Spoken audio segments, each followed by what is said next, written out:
Hello, everybody. Welcome to the 41st episode of the Manor Podcast. I'm your co-host, Roger Bodee, joined as always with my best friend and other co-host, Michael Hamilton. Michael, do you like my shirt? Yeah, it looks real good. Where'd you get it? This is embroidering right here. This isn't flimsy stickers. This is stitched on. Wow. I can tell my son loves it. He's like, why doesn't this come off? He just pulls at it the whole time. And I'm like, no, this is nice, Austin. We got to keep this nice. For all of our non-YouTube audience, Roger has a fancy new M&R shirt on, a Manorcast shirt. In the background, over the past month, we've been working on rolling out a website where people can directly support us instead of having to go through Patreon.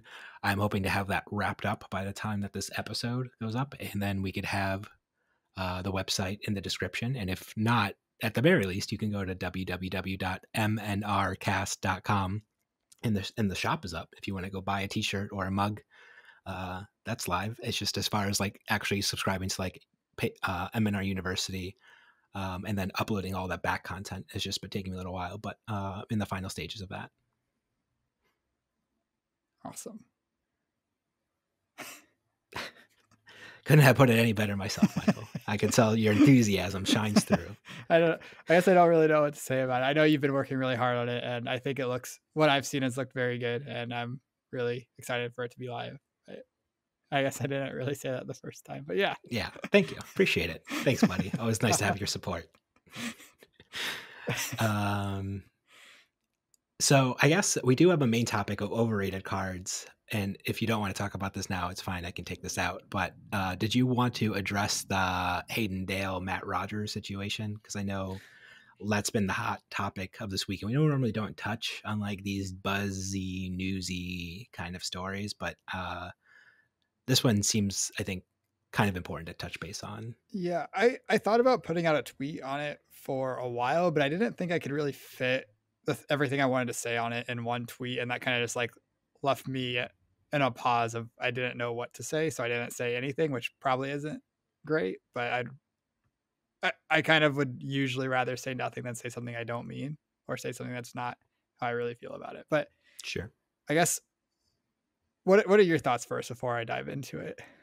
So I messaged Hayden and I just wanted to make sure that like he appealed the judge ruling, because I think you and I are going to be on the same page here where the judge ruling seems very strange and not at all what we were expecting or have been used to in our experience in organized play.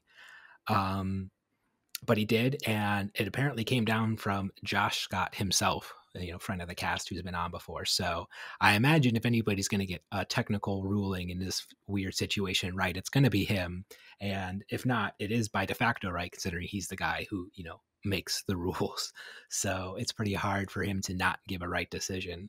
But I still think that the whole situation was just a matter of unfortunate circumstances more than malicious intent on anybody's part, whether that be the judges or Matt Rogers or Hayden's or anything like that. But I'm sure you're going to agree with what I'm saying here, but I'll let you take it from here. Yeah. So real quick to explain the situation. This was round 10, I think, the third round of day 2. It was Hayden Dale versus Matt Rogers on camera. Matt has a Channel Lake Frigid in play with 1 counter on it and casts an Artifor, choosing +1/+1 and banish draw 2. Hayden then responds by pitching a blue to cast, I think it's Polar Blast from Arsenal. It might be Cold Snap, one or the other from Arsenal. Draws his card for the Polar Blast, puts his resource counter on 2, fires a Waning Moon for 3 without pitching a second card. So basically not paying the extra tax on Channel Lake Frigid on either the Cold Snap or the Waning Moon activation.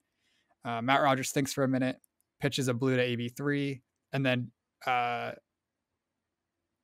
resolves Art of War by just drawing 2 cards without banishing a card for the cost. So I think then I don't think anyone realized that something wrong had happened at that point. And then Matt Rogers then thinks for a little while, casts a Terrace Under. And then before he does anything else after that, that's when the game gets paused. I don't know who caught it, how it got caught. I know the commentators were talking about it, and they immediately realized that Hayden hadn't paid for the channel and did not realize Matt didn't banish for the Art of War till later. But that's when the game gets paused. And the ruling ultimately was um, because so much had happened and both players had like basically so many things had happened in the game that made rewinding very difficult because both players had drawn a card that they would have to rewind them drawing the card.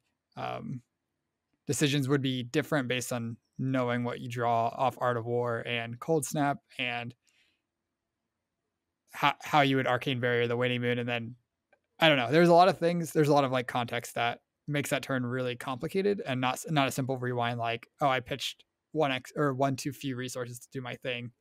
That would just be damage. It's just like so many things happen that they decided that the ruling would be don't rewind any of the game state. Just let the current game state exist as it is and give both players an IP2 penalty, which uh, is A lot worse for Icelander than it is for Starbow, especially considering I think life totals were like 6 to 35 at this point in time. yeah. Hayden had a lot more than 6 life at this point. When I said Starbow, I meant old time. Yeah, tomato. Hayden had a lot more than 6 life at this point. I think he had like 15 to 20 or something, but okay. it had been a really long game where they were definitely worried about going to time also is relevant because I believe Matt Rogers had cast 2 remembrances on Warhorn and had activated Warhorn 3 times, and Hayden had just remembrance back in 3 Frost Hexes. so it was a very long game. Both players were like trying to play fast because draws are much worse than a loss, and the game was very likely to end in a draw at this point when Hayden was at 20 something, Matt Rogers was at like 30 something, and if they didn't play at a very quick pace, it would probably end up in a draw. But that ruling kind of, I know I would be pretty frustrated if that was the ruling. Definitely leaves a bad taste in your mouth. Yeah. So I guess basically what I think I want to say about this is that right now it seems like the community has been really hostile towards Matt Rogers, and I think that shouldn't be the case. Like ultimately, if someone is cheating in Flesh and Blood, that's really up to the judges to find. Everyone saw the same thing. Everyone got the same story. Matt Rogers didn't banish for Art of War on camera and drew the 2 cards. He wasn't like, it's not cheating to forget something. It is cheating to cheating implies a specific intent. Yeah, cheating means you're intending to do that. And so I think it is very clear that Matt Rogers was not intending to cheat there and to gain an advantage. He was just trying to play the game quickly. And I think if someone is trying to cheat, that's really up to the judges to figure out. The judges are the ones that are going to take the players aside, talk to them, ask about what happened, ask about what they were thinking about, and really like watch the players and track the players to see that kind of thing. And so I really don't think the community coming after Matt Rogers for cheating is okay because he wasn't cheating. That's like not what happened. It was a mistake that was made because players were playing faster. And there's like this expectation on the top players to play perfectly, but everyone makes mistakes. And like you saw, Hayden also made a mistake of not playing for the Channel Lake Frigid Tax. And he had made mistakes earlier in that point in the game, right? And I think that's also why the penalty was as bad as it was, since it was a stacking penalty on him. Yeah, I don't remember what his first game rules violation was, but he had definitely done something illegal earlier in the game. And that's, yeah, you're right. That's why he got an IP2 for not paying for the channel tax on the second instance of a game rule violation. So anyway, I guess I'm kind of saying the same thing over and over again, but I think leave it to the judges to determine when something is cheating. And I think it's pretty negative to just like attack someone who has been like, and I think a pretty well-respected member of the community for a long time over a mistake they made in a game. And if you're upset about the ruling, that's like something that you should handle by talking to the judges or like putting like trying to figure out like what a better solution would be. And that's something that like, if you want to be part of that, then maybe look into joining the judge community and try to figure out how to resolve those things. Cause like Josh Scott is the top head judge guy, and he makes like, there was a lot of debate between the judges about what the ultimate ruling should be. And that's why there was such a long pause. If you watch the stream, it was paused for like probably 10 minutes on that, figuring out what to do there. And that was the judges discussing amongst themselves how to handle it and then communicating that with the players. So it's not easy being a judge and being in that spot and being like, well, 18 different things happened. Both players drew extra cards. Both players violated the game rules, and there isn't like an obvious easy fix to it. You can say like you just have Matt Rogers banish now, but that doesn't like if he banishes now, then now he already cast the Terrace Under. Are you rewinding the Terrace Under and then rewinding to the point where the Art of War resolved, and then that's kind of like Yeah, I get it. I think we don't have to belabor on this too much longer. You're starting to struggle here, buddy. yeah But yeah, I get it. And I think this is really all I wanted to get across, anyways. It was just that, Matt Rogers, at this point in time, there is not an overwhelming amount of evidence as far as the community is concerned that he's a malicious actor in the game of Flesh and Blood. I think somebody once infamously said, Flesh and Blood is hard, and then quoted that quote multiple times now. And that's true for everybody. And believe it or not, even sometimes Michael makes mistakes and messes up game rules. Not as often as most other people, but I've seen it happen. I'm just, like I said, I just wanted to address that in the first little opening segment of the podcast, just to not necessarily like offer our support or anything like that, but at least hopefully have some sway over the discourse and push it in a more positive direction. So that's what I was hoping to accomplish. And hopefully that is what we accomplish by doing that. yeah. Okay. So ready for the main topic of overrated cards that I'm sure will also make everybody very frustrated at the show. Yeah, I'm ready. So Okay. we did underrated cards last week, talked about some of the cards that are better than people give them credit for. Now we're doing the flip, talking about some cards that are worse than people really give them credit for.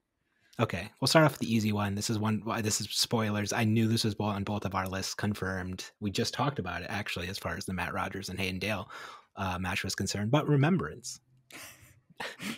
Yeah. Do you want to go on a little spiel about Remembrance, because you hate this card way more than I do? I don't know if I hate it way more than you do, but I am pretty low on the card. Remembrance is a card that it is a yellow that does not block and you spend a card to get 0 points of value. And the idea behind playing this card is by shuffling 3 more cards from your discard, 3 actions from your discard pile into your deck, you will make up enough value to warrant the inclusion of a card that literally did 0 points of value when you played it.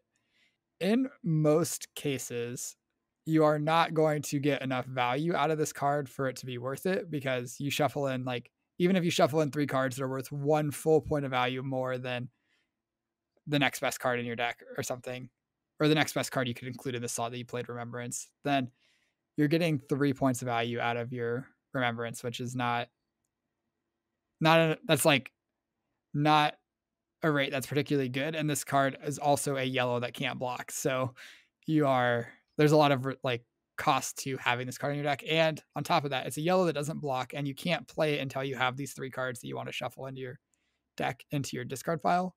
So like on sheer value, it looks very bad. So I guess the next axis you look at it is, how is it against fatigue? Because if you're worried that you're going to get fatigued and run out of cards in your deck, Remembrance is something you can do to add these cards that help you beat fatigue back into your deck, basically. And I guess, in my opinion, usually the ways to beat fatigue are by like pitch stacking something really strong and pitch stacking these big, powerful turns that are going to present reasonably more damage than they can block. And when you play Remembrance, you shuffle your deck and your pitch stack is all ruined. So on top of like doing nothing, you're also shuffling and ruining the nice pitch deck that you set up. So I think those are my biggest qualms with the card. The reason I don't think it's very good, I think that in the Oldheim deck that is hard fatigue and shuffling Warhorn back into their deck, I think it makes sense to include in the deck because you can only play 1 Warhorn, and the Warhorn is the linchpin of beating certain decks. Like if you're trying to beat Dash that's pistol planning you kind of have to Warhorn them multiple times.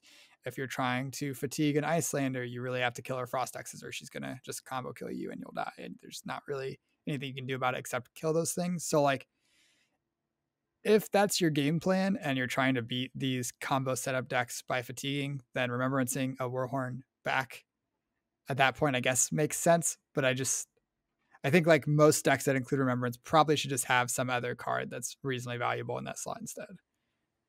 Yeah, so I guess like on principle, right? So you're going +3 cards in deck when you cast this card. You go +2 because you spend a card to put 3 cards in, so you're going +2.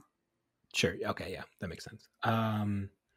So just imagine that you're just attacking with some big raw damage attack and your opponent spends 2 cards to block it. You've effectively accomplished the same thing as far as like card value is concerned, I guess, because you're going up cards in deck because they're spending multiple cards to try to cover up and answer your 1 card. Um, so that's kind of like what you were saying as far as like just presenting actual threats or things to do in the game is going to be more powerful on average for playing the Remembrance. And um, Icelander can only present enough damage if she sets up this Frost Hex combo. And it's really hard for her to pitch stack anything else or do anything else super powerful in a turn cycle other than this Frost Hex combo. Um, so from that perspective, I can sort of see it. But on the other hand, there's still cards you can look to that kind of start accomplishing the same effect, but through other means, but maybe might have more utility, like maybe cards like Arctic Incarceration or Eisenhower Weathervane, where they're going to be ice cards that block and are castable, or do more things overall than just be these very specific instances of like shuffling back in these frost axes.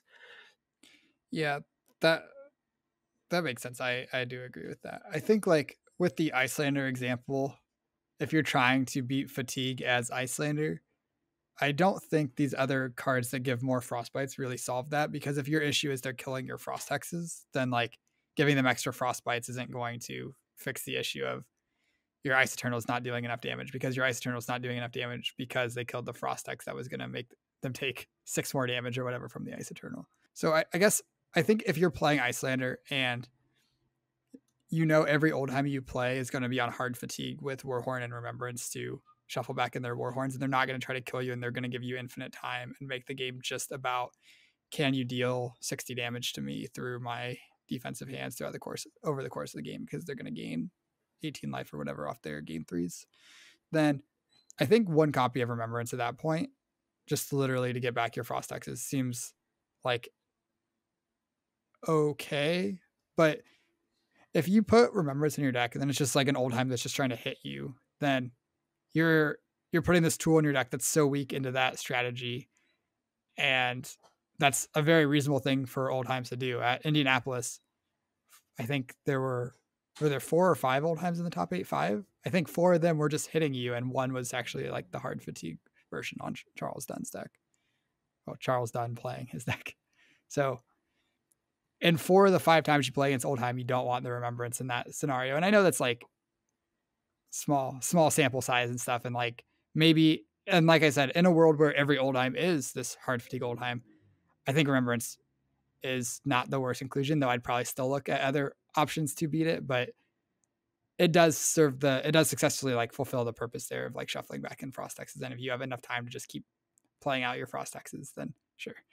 But yeah, I'm rambling. I also have seen Remembrance in a lot of other decks. I've seen, you mentioned Dorinthia. I've seen Dromize include it. I've seen Lexi's include it. And it dilutes your turns early game pretty badly when you draw Remembrance instead of just like a red attack or a blue card or a card that blocks. And like, Yeah, especially if your deck is like super proactive, it's very bad to be putting a card like Remembrance in. And this might be a theme on my overrated cards as far as like what proactive decks are concerned. But yeah, I think we've explored Remembrance enough from here, unless you want to put on any tight little bows on the final Remembrance. yeah, last thing is Flesh and Blood is not a game where like most decks are looking to hard fatigue. Very few games are actually going to the point of hard fatigue. And even in some of the games that are going to that point, Remembrance is not good, because if they're hitting you and you're having to block and that's why you're getting fatigued, then suddenly when you draw your Remembrance and you have to block with 2 cards, then you have a Remembrance instead of another card, then you're just like not presenting damage, not doing something threatening. So they're just going to force you to block with more cards in the future. So like the Remembrance isn't good if you're blocking. It's basically only good against these passive fatigue decks, these decks that are looking to fatigue you without attacking. They're just trying to block you out and gain life Yep, and block you out and gain life. definitely agree. So that's it. If that's a big part of the format, Remembrance is fine. But until we get to that point, probably shouldn't be playing Remembrance. Well, what's next on your list then, Michael? All right, this one is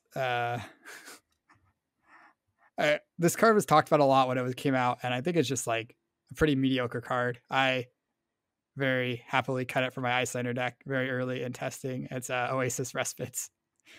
That almost made my list.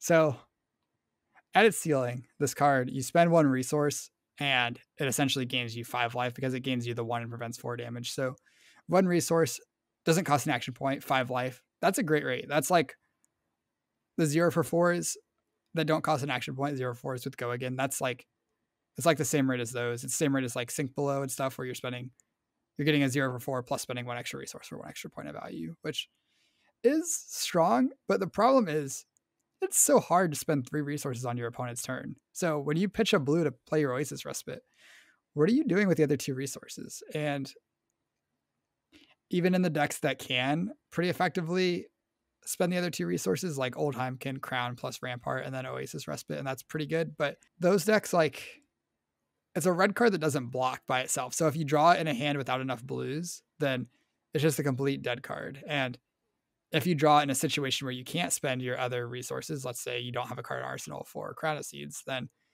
now it's suddenly just a really bad rate again. I agree. Like I said, it almost made my list. And I think people bring it in more often than they should. I think it's fine to bring in against decks that you know are going to be presenting consistent arcane damage.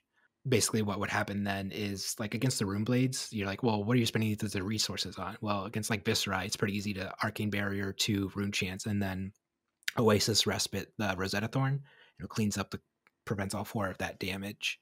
And against a deck like Icelander, I actually think it's like not the best. I think people think overrated a little bit in that matchup. It's fine.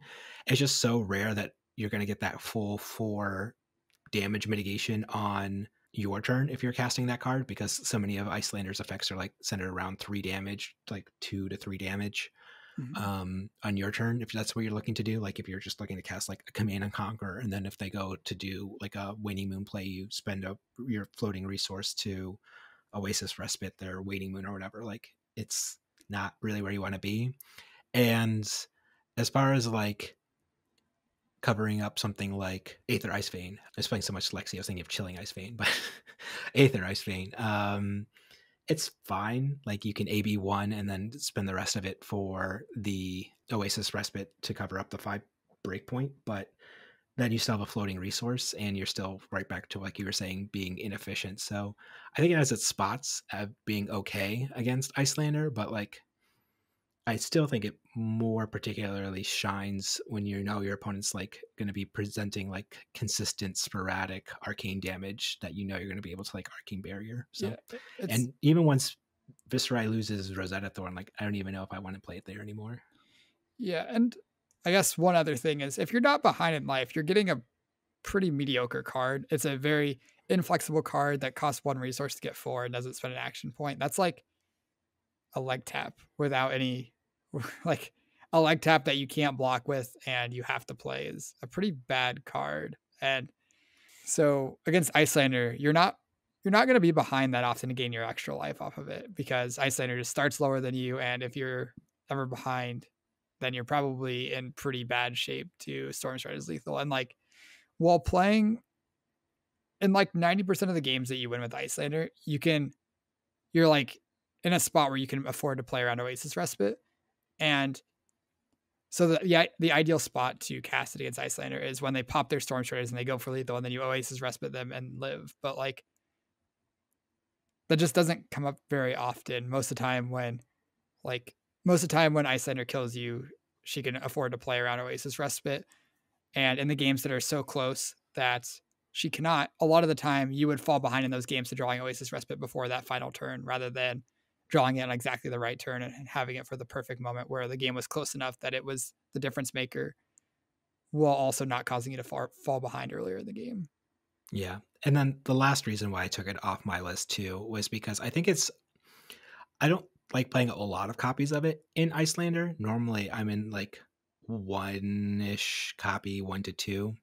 I played 3, but I think that's just too many. And the reason why I think 1 or 2 is fine is because there's just so many effects in Icelander, like blue ice bolts, or effects like where you'll be spending 2 resources on your opponent's turn, and then assuming that you can get the full value out of it using that last resource to play an Oasis Respite is fine.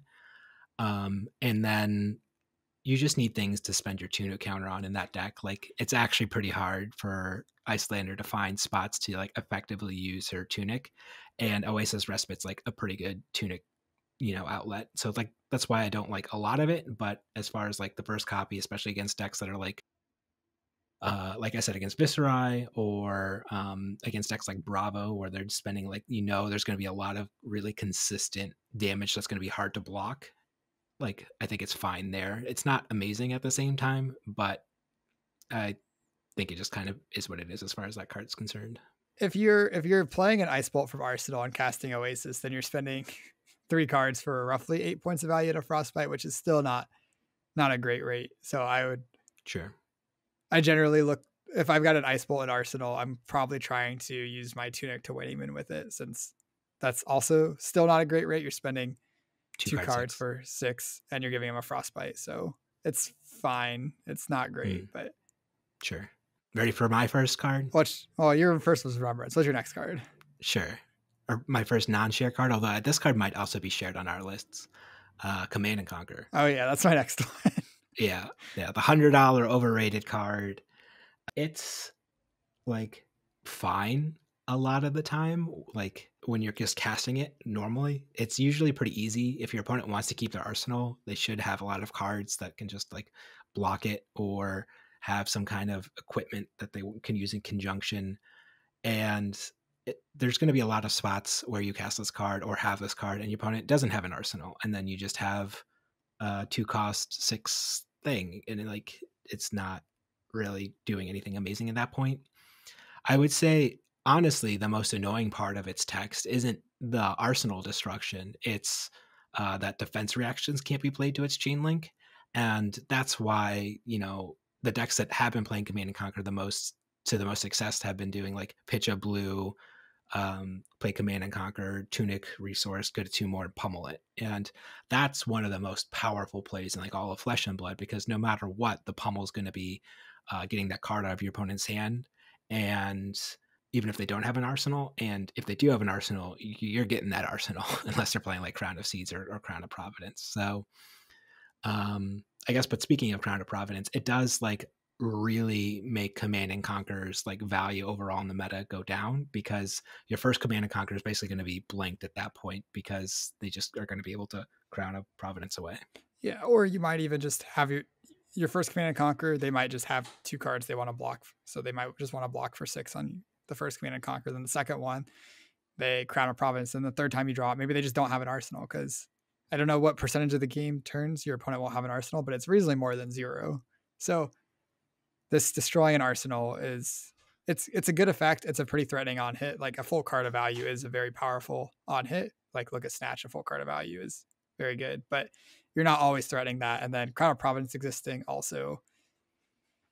That card's in most decks. Most decks have Crown of Providence. So Yeah. it's very hard to Command and Conquer people without them Crown of Providencing it away. And additionally, spending 2 cards in your action point for 6 points of value, that's below rate. So if this on hit isn't reasonably disrupting them, then you're getting a below rate attack with Command and Conquer if you can't spend that one other resource to do something productive. Like if you look at like Katsu, where you can attack with a Kadachi and then Command and Conquer, you're getting your 2 cards for 7 with this on hit, and that makes it reasonably better. But most decks don't have a 1 cost go again they can do with their 1 extra resource when they pitch a blue for Command and Conquer. So most cards are just paying 2 cards in their action point for 6 points of damage, which bad deal. Yeah. Normally, like what I like to do with my Command and Conquers, if I'm looking to play these kinds of effects, though, it's like Come to Fight, or I think, but even better than that is the 1 for 3 Icequake. because then you're going 3 card 9, but threatening a frostbite and a card, which is like, I think, a pretty good rate at that point. So then obviously you'd want to set your deck up where you could have more cards that cost 2, and then you kind of have to start building your deck around, this whole design philosophy of it. But I think there are rewards to it overall, but even then, it's just not the most efficient thing you can be doing on a turn cycle still. Yeah. And the places that I saw Command and Conquer being the strongest is when you can both pump it up so it's harder to block that 6 damage. That 6 damage breakpoint is pretty easily hit by 2-3 blocks, but things like in Old Chain, sometimes people would go Shadow Puppetry into Command and Conquer for 7 into Rosetta Thorn, and that was a 3-card 11 that also had that 7 damage breakpoint that sometimes got an extra card if they had an arsenal. And then if you look at Briar, sometimes you go like Bramble Spark, fusing this red or blue Earth card, and you pitch the blue Earth card to Command and Conquer and then attack with Rosetta Thorn. And that's like a 4-card, like 15 or something plus an on hit, which it's more than that. It's just so if you can both pump up the Command and Conquer and use the extra resource, then that's when Command and Conquer looks really powerful. So or lunging press it. Yeah, I don't know about that one because then it's a 3-card 7, and if you're killing their arsenal, that's like if you're killing your arsenal, then it's like a 2-card 7, which is Raging Onslaught. So powerful. If you could spend the 1 resource and lunging press, sure. But. Fair enough. Okay. I'm glad we both feel the same about Command and Conquer, though. The last thing I'll say about it is it has a little bit of an identity crisis, I think, because against the aggro decks, you want to be disrupting them, which is great. So you play Command and Conquer to disrupt them, but all the aggro decks except the ninjas play Crown of Providence, so it's bad there. And then against the control decks, you want to turn off their defense reactions, but most control decks or slower decks don't mind just blocking with 2-3 blocks. They usually have a lot of 3 blocks. They just set 2-3 blocks in front of it. They're like, okay, that's fine. Or they're Oldheim and they just have Crown of Seas and they're like, that's whatever. Also fine. Yeah. So it really shines the most against setup decks that really want to play 5-card hands and also have defense reactions to get there and care a lot about their arsenal. But the only real setup deck that's kind of viable right now is Icelander, who's not really setting up that much into most decks, and her arsenal is full of blue cards that she can just cast in response to the Command and Conquer. So yeah, it's pretty good. It's pretty good against Bolton. Yeah. Really good against Bolton. It's probably solid against Kano too, but again, decks that aren't very common right now. Yeah, that's fair. Okay. So you're up next, buddy. All right. My next card is the card that you mentioned a little bit ago. That's actually extremely strong with Command and Conquer, but on its own, I think this card is extremely overrated. It's Pummel. So the card is very powerful. So you spend 2 resources and a card to get 4 points of value and a card back from them if the on hit goes through. And since it's an attack reaction, the on hit is usually going to go through. So Pummel is a very powerful card. And that's not why it's on my overrated list I think there's no questioning how powerful the card is by itself. 2 resources for 4 damage in a card, or 2 resources in a card for 4 damage in a card is like roughly 2 points above rate, because if you're trading a card for card, you're spending 2 resources for 4 damage, and usually you look to spend usually 3 resources is worth about 3 points. So 2 resources for 4, about 2 points over rate. Card's very, very strong, but the problem is the context in which you can use it. When you combine it with 2 costs using a tunic counter, then you're getting super efficient, like 3-card 10s that get a card back and stuff like that. But if you just attack with like a red Glacial Footsteps and then spend 2 more cards to pummel, suddenly you're turning 2 cards into a card and 4 damage, which is no longer like that's slightly above rate, but that's like about what you're looking for from constructed level cards, is to be like a card should be worth about 4 points of value in constructed for your deck to be pretty good. Maybe like somewhere between 3 and 4. So it's like much less above rate when you aren't able to utilize your last resource or utilize the resources super efficiently. And then the other thing is, in order for Pummel to be a good card, you have to keep, in the case of like CNC Pummel with a tunic counter, you need to keep a 3-card hand, which isn't too big of an ask. But to pummel anything without a tunic counter, you have to keep a 4-card hand. And a lot of the time you have to keep a 5-card hand if your thing that you're trying to pummel is expensive. And that's pretty hard to do. And especially if you're like playing more than the 3 red pummels or too many pummels, it can be very hard to keep hands that can play a pummel and still be able to block effectively Sure. because Go ahead. yeah. Finish. And then pummel also blocks for 2. So the times that it's not good, it's pretty bad. You're just blocking for 2 with it if you don't have a window to attack with it, or you're casting it on your Anathos or something. And that's not great. I think I will agree with you that it's overrated in any hero that is not a guardian. And that's because pummeling any crush effect is very good. Normally, uh, like the red pummel in and of itself is threatening the crush effect of dealing 4 more damage. So if you attack with like a 9 power thing, somehow your opponent blocks for 9, you pummel over the top of it like a spinal crush, and you pummel over the top of it, they're spinal crushed. Like the crush effect is there, that's active.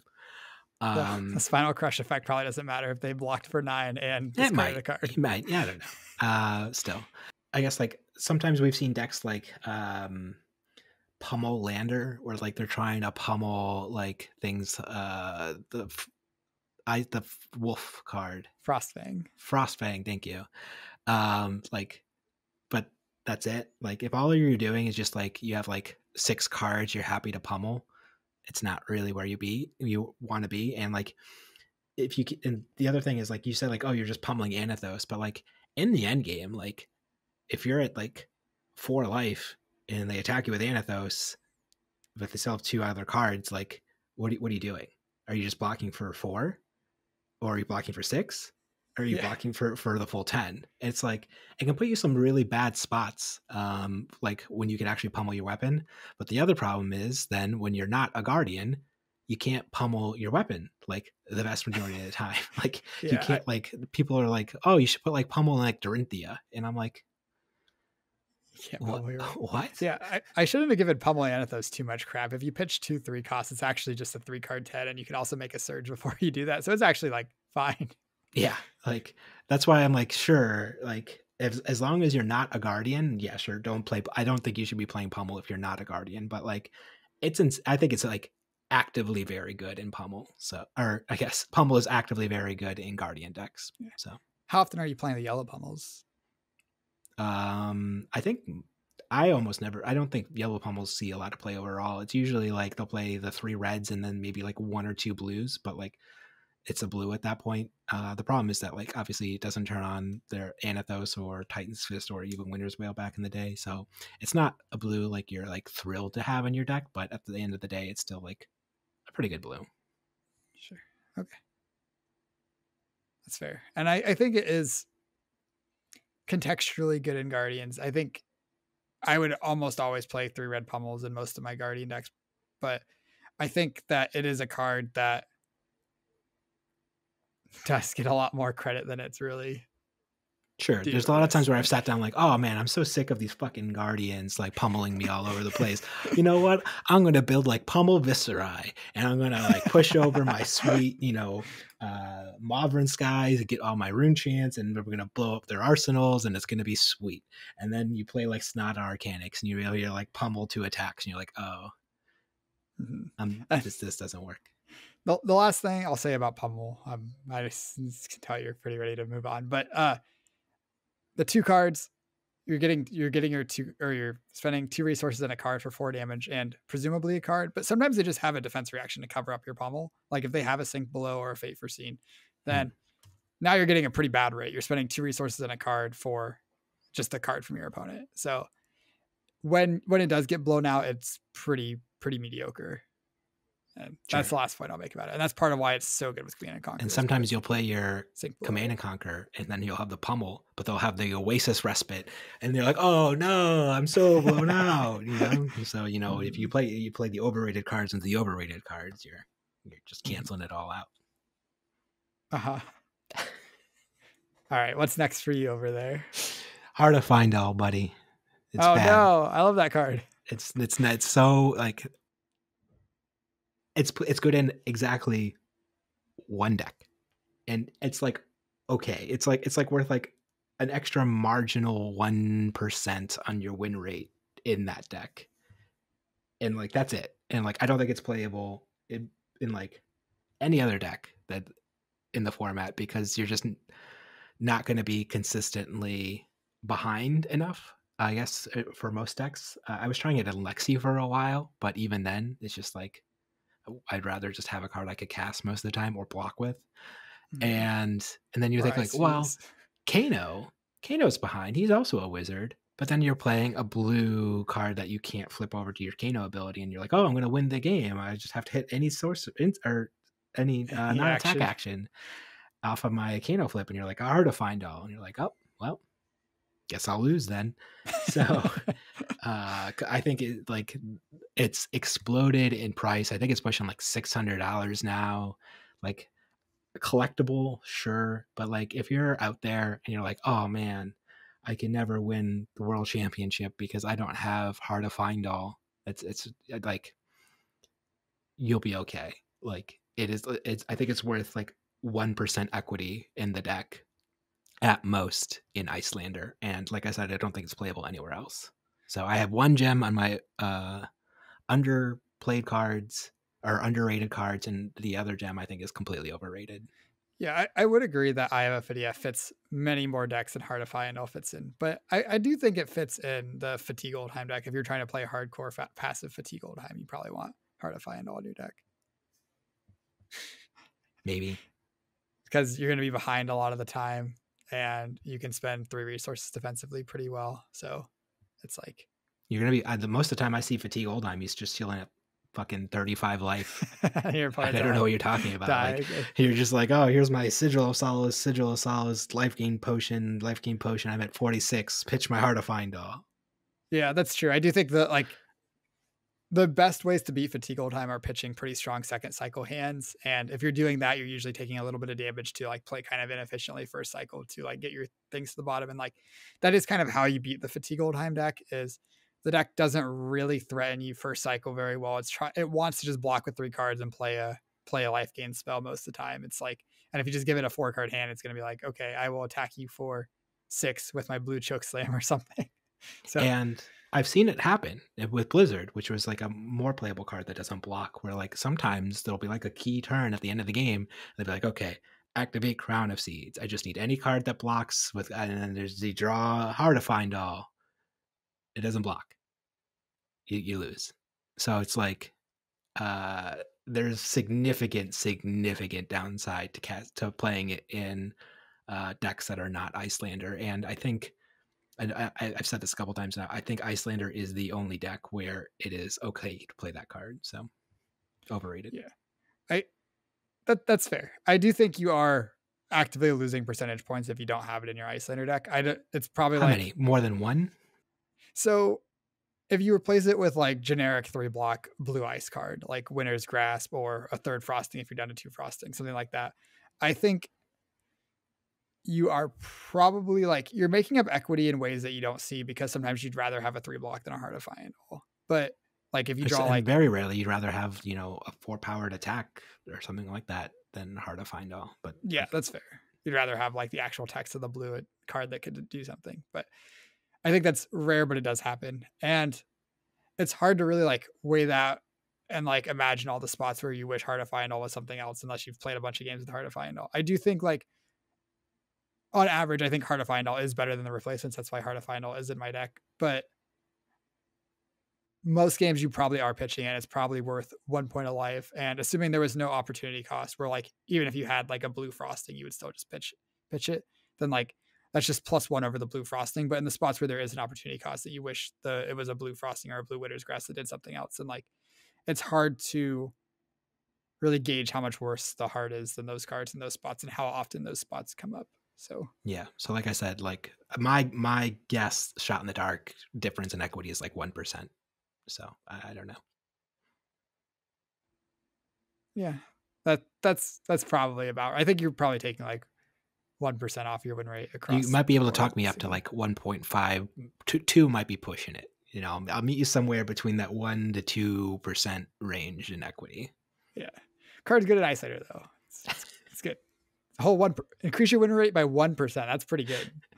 Get your You're heart of you're over final there together. saying like, "Oh yeah, Pummel's overrated. It's only amazing in Guardians." And I'm like, "Yeah, Heart of Final's overrated. It's only good in like one very specific wizard deck." And you're like, "No, no, it's amazing." It's like, Yeah, "Okay." I yeah, but it's my favorite deck, so it's a It can't card be that overrated. makes it's a card that makes my favorite deck better. So it's great. It's great. Yeah. And the other card is the card you hate seeing cast against you on your other deck. You have to put a whole Pummel? extra sideboard slot with the Crown of Providence because of it. Yeah, it's a combination of 2 cards on my list, Command and Conquer plus Pummel. That's why I Yeah, have yeah, get them out. Nobody should play those cards anymore. They're overrated. Just don't play Command and Conquer Pummel anymore, says Michael Hamilton. well, we found one sideboard slot that answers it, so it's Yeah. fine. You have one slot in my 80 card deck.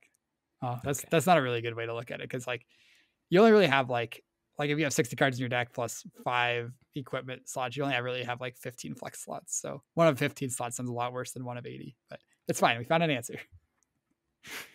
You're up next, buddy. All right, my last. I've got an equipment after this, but this is my last card. Is Glistening Steel Blade. I think is the name of the card. It's Sure. the warrior one that gives your weapon go again whenever it hits. You put a +1 counter on it, and this card kind of sucks. You spend a card and you give your weapon go again. They Mhm. block you out. That's a whole card to give your weapon go again. That's like a card for an action point. It's a yellow, blocks for 3 at least. So like at least it blocks for 3. But I found that this card is a card that I think basically every Dorinthia deck is playing, and I think it's only really good if you're setting up like a 5 card hand with it, where you like have Twinning Blade and you have pump spells and you've got all this stuff to like force it to hit multiple times, and then it's pretty good. But like if you're just like playing this card and they just block, and then you Twinning Blade and attack again, and they just block again, and you don't actually hit, then like that's like 3 cards for 6. That's really bad. So I think saying this card's kind of bad is kind of like saying like Lumina Ascension is pretty bad, where it's like, sure, like like I think you're right, where it's a setup card and the value that you get off of it intrinsically isn't tied to like the rate of the card because by itself the card is pretty mopey. Lumen Ascension's a pretty mopey card. There are a lot of cards out there that are just like pretty mopey unless like you do the thing that they want to be doing at their most powerful effect. But its ceiling is like pretty close to win the game against like decks that don't block very well. And maybe that's the other part of the difference in expectations here, where you play a lot of decks that, usually do block pretty well, decks like Oldheim or the Ice Heroes. But like against Fi, like you cast this card and like they're like it's just super important to see this card in like the first few turn cycles because without it you can't win. But if you see this card and they look at their hand full of 2 blocks and like their equipment that like blocks for a little bit and you play this and you pump it and you go over, like, and you get like 2 counters on it, the game's over. Like you actually outrace Fi at that point in time. So its ceiling is like incredibly high.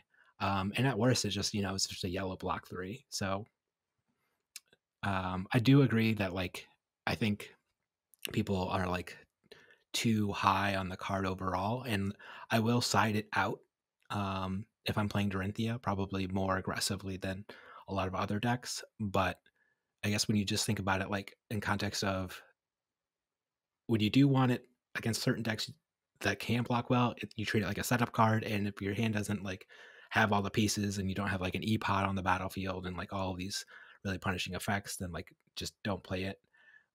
And then against the decks that don't block very well, then like it just can win the game on the spot. So obviously, if it was any better, Dorinthia would actually be a tier 1 deck. But I think it's in like that right in the sweet spot of like being playably good, but not stupidly so. That's like warping the format around Dorinthia, which I think is a fine place for a card to be. Yeah, I think that's fair. I think maybe this kind of like maybe Twinning Blade should have been on my list instead of this card because Sure. they Yeah. kind of go together where like they're pretty bad without each other, in my Mhm. opinion. And I think Twinning Blade's worse without this than this is without Twinning Blade because this plus 3 pump spells is usually good enough. This with a blue and 3 pump spells.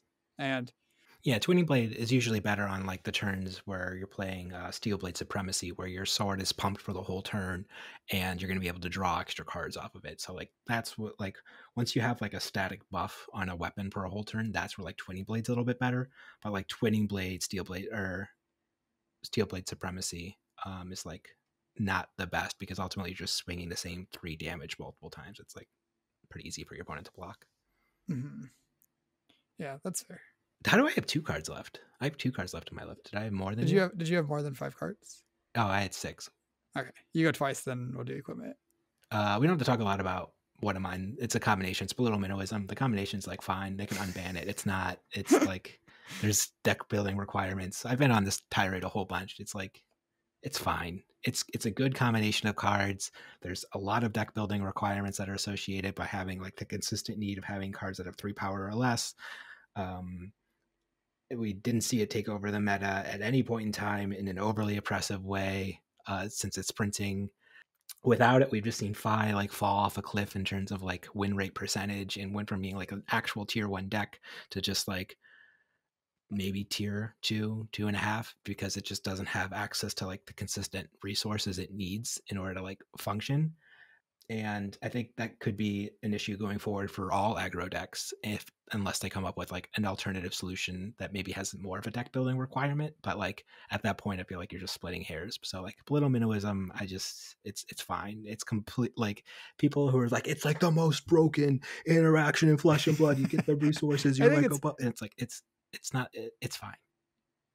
Like you get, it's a good deal. It's slightly above rate with deck yeah, building it's requirements crazy. I agree with a lot of on what you said, efficient but I turn still stand by cycles. where I put it on Okay. my like top 10 card list of all time, where I had it at like 7th or something, because like the card is very good. It was in both the first Pro Tour winning deck list and the second Pro Tour winning deck list. We just played some games of Icelander v Chain in Living Legend format, and Belittle Minnowism is so much of the power of the Chain deck. It's crazy because Chain naturally has all these 3 power attacks that work with it, because you have all these stupid blood debt things that have so little power, because they're basically extra cards when you banish them off Chain, and they work for Belittle Minnowism. It's like a lot of nice upside.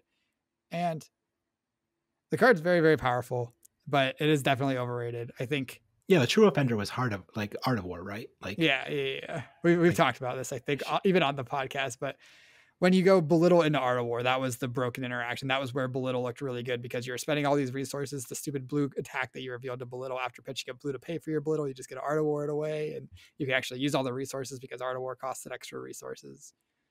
But yeah, of all the things that Fi was doing, that like if you like that you also could have like weakened Fi, but not necessarily like nuked it, was like Mask of the Pouncing Lynx that even gets around them not wanting to ban legendaries because it's such an above rate piece of equipment. There's just like other things you could have done, and I think we'll have to see in the long run how metas shake out, and especially how they want to start designing ice heroes going forward, like without kind of like these resource balance like opportunities in check for aggressive decks. So we'll have to see. yeah, we might see a period of time where Lexi's the only ice deck, because Oldhim and Icelander are both getting pretty close to Living Legend status. Yeah. So Okay. And then I've saved my most 2 controversial for last. So I also have a piece of equipment that we'll save for last, which is going to be pretty controversial. And back when we did our top 10 cards list, we both put this at number 1. And now I think it's overrated. I think Sync Below is overrated. I'm tired of seeing it as a 3 of in every single deck list 100% of the time. There's no way that this, like, it's very good, but there's no way that it's like right to just always start like every deck list and you just go like 3 Sync Below in right away. Like really, it's just like that ubiquitous. You just always want to be having some copies of Sync Below in your deck. I don't buy it. what deck would you not include 3 Sync Flows in? So Except Lexi. Lexi doesn't play any, right? right now I'm not putting in Bolton. Really? Yeah, and I think even a deck like Fi, Daniel Rotowski, he had them in his deck, but like he played them in like 1 matchup, I think, maybe 2. So they were just like slots that easily could have been something else if you wanted more equity into different matchups.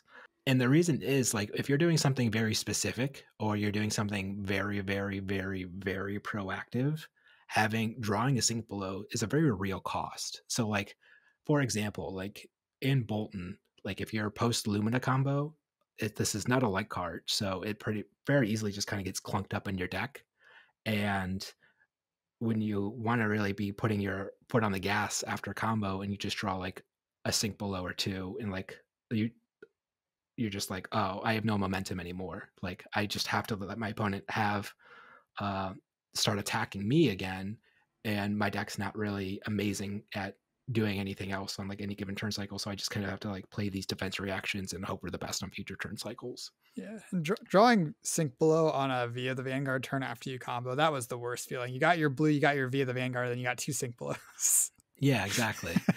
So, but then like Phi is just like, oh, you got your Art of War, you have your brand with Cinderclaw, you have your uh, blazing hedgehog, blaze headlong, and then you have Sink Below, and you're like, oh, okay, oops, like my hand's like nowhere near as efficient as it could be. So I think I'm not saying that the cards like nobody should be playing Sink Belows anymore, but like I am just starting to question its sheer ubiquity in the game of Flesh and Blood, and I think maybe some people might be, opening up some more deck slots overall if they just start to like really question Sink Below's place in their deck. I'm a big believer in like the saying like I don't believe in like a sacred cow. Basically, that just means like there's nothing that is just like a fundamental cornerstone and just is like a never cut from any deck. Like you should always be questioning every single card in every single slot in every single list to make sure that it's like the best you can actually get it to be. And I don't know that those 3 slots should always be given to Sink Below. So I guess that's why it's on my overrated list.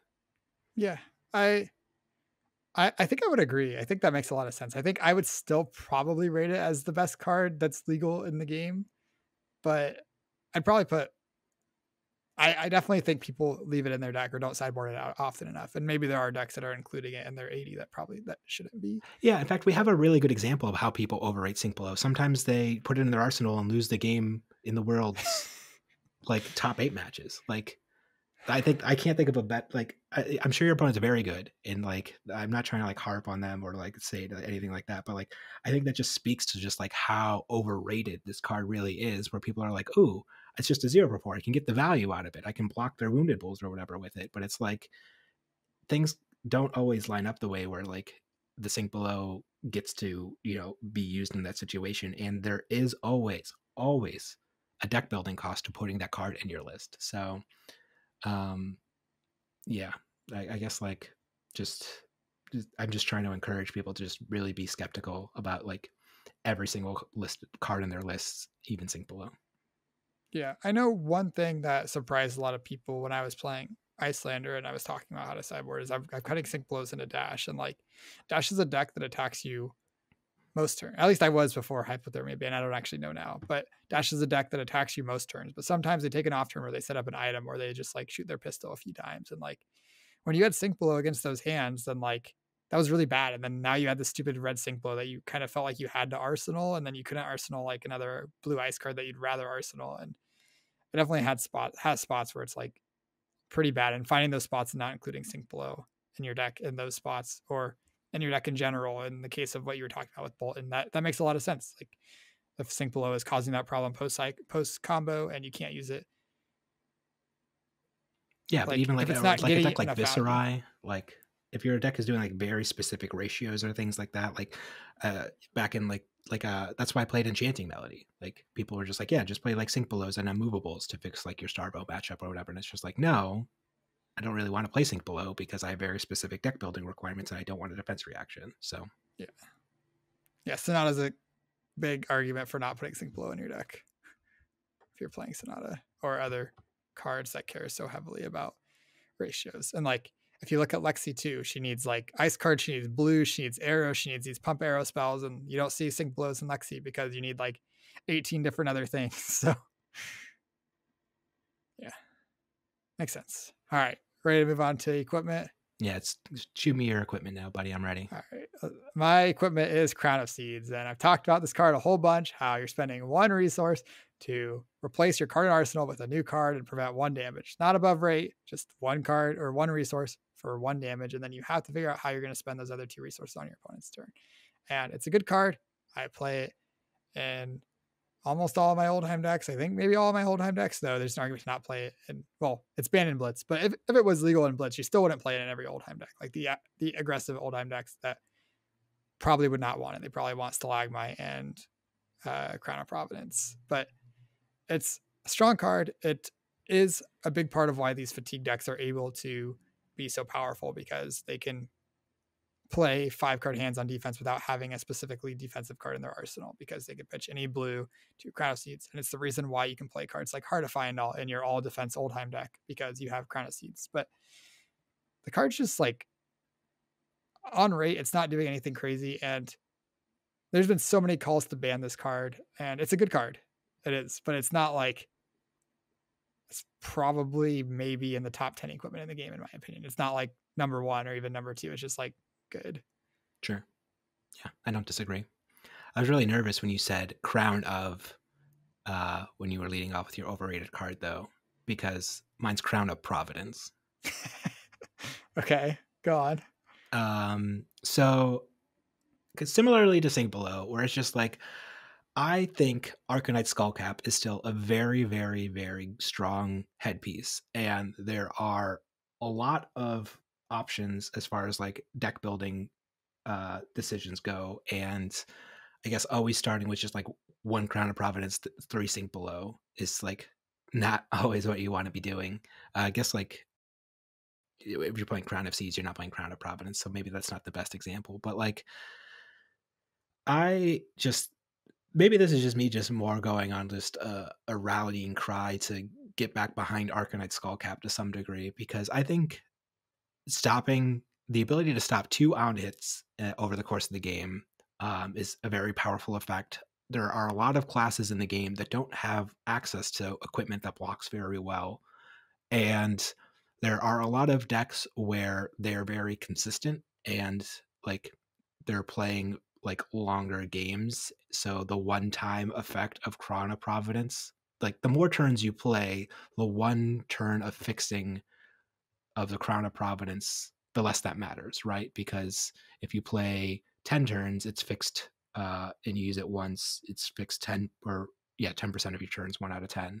But if you play 100 turns and you've Crown of Providence once, it's fixed 1% of your turns. Whereas Arcanite Skullcap, especially like against the Rune Blades, where they're often having like on hit effects, and you can have that AB3 when you're behind to help cover up Rosetta Thorn.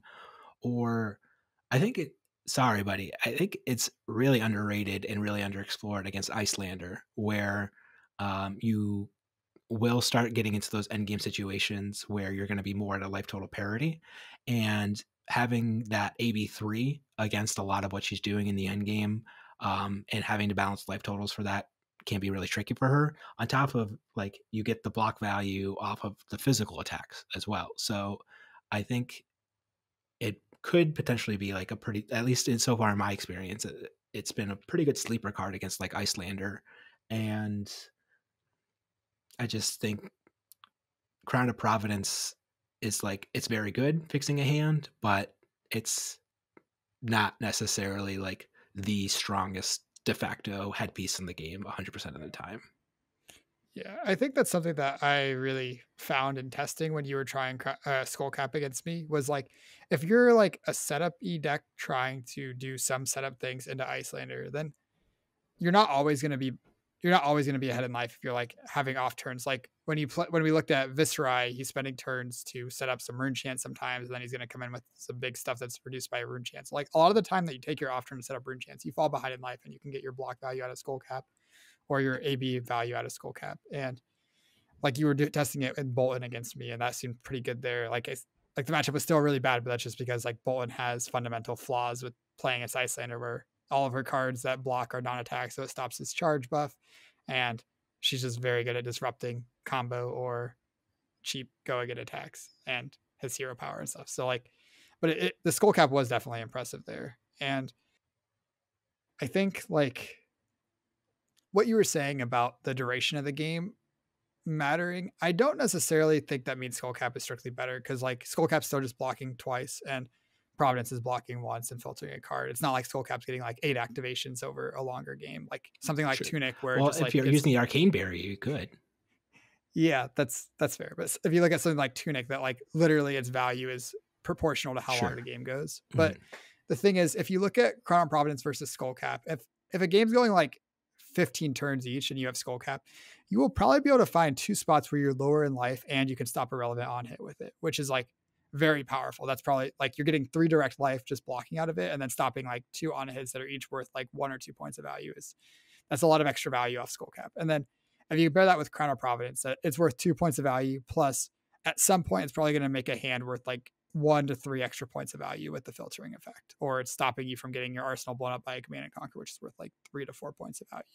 So like Crown of Providence is usually going to be worth somewhere between 3 and 5 value over the course of the game. And like Skullcap, if you're blocking for 3 and stopping 2 on hits, that's worth more than 5 points of value. So that's not even counting the Arcane Barrier against Rosetta Thorn or things that can deal 3 arcane damage. Yeah.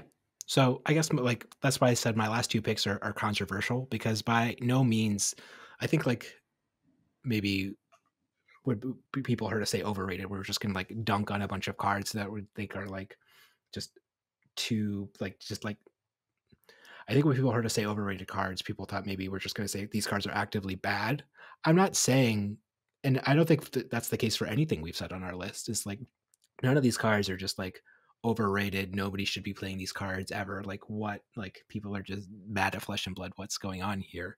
It's more like even if a decision is right 99% of the time, if people are making that decision 100% of the time, that makes that decision overrated. Like, so I think that's just kind of what I was trying to call attention to with my last 2 picks, where it's just like, I think that these cards are very good and they should still see a lot of ubiquitous play in the game of Flesh and Blood. But I would still think that there are spots where they're better than the default expectations that maybe people have at the moment. So that's why they're on my list. Yeah, makes a lot of sense. And thinking back to the Icelander Mirror, it's probably wrong to be playing Nulrune Hood instead of Skullcap in the Icelander Mirror, huh? If you're just looking to sideboard 1 card. Maybe. That's something that would be interesting, but I don't know. I do think I definitely agree with Crown of Providence and what you said about how like we're not saying that no one should play it. Just like if it's right to play Skullcap over Crown of Providence 15% of the time and people are doing it 0% of the time, Crown of Providence is like way overrated, right? Mm-hmm. So and it might even be matchup specific, where it's just like you were saying, like if your opponent has like a lot of very threatening on hits and you're going to be expecting to block things that aren't necessarily 100% of the time going to be Command and Conquer, Crown of Providence really helps you cover up those breakpoints on things like Snatch or things like that. So something to think about. Any final thoughts, buddy? I guess I wanted to say I really appreciate everybody, the support on Patreon and buying stuff from our website that some of our patrons have already done. And you guys are awesome. And I think without like all the community support, I probably would have gotten a little bit burnt out on the project a while ago, like getting all this extra support and people just being really encouraging and kind. That I guess it's been a while since I've really given a heartfelt thanks to everyone supporting us. And I just wanted to take this opportunity to do that. So thank you. Yeah. For sure. It's always nice to be appreciated and supported by everybody out there. Michael hates hard work, so the fact that he has been even doing this level of work for this long now is really, I think should speak volumes to how much he cares about this project. And it's what motivates me to like want to keep, making a website, pushing the Discord community in new and interesting ways, staying engaged, and just like keep loving the game of Flesh and Blood. Like we weren't passionate about it, we wouldn't have started the podcast, but now it's starting the sweet feedback loop where like because of the podcast I like Flesh and Blood, and because of the game of Flesh and Blood I like the podcast. So like it's some synergy there. Mm-hmm, mm-hmm. Not overrated at all. Just good stuff. Just a good game. Mm-hmm. Well, with that being said, everybody, the next time you're playing Flesh and Blood, always remember to mind your manners. Thanks for watching.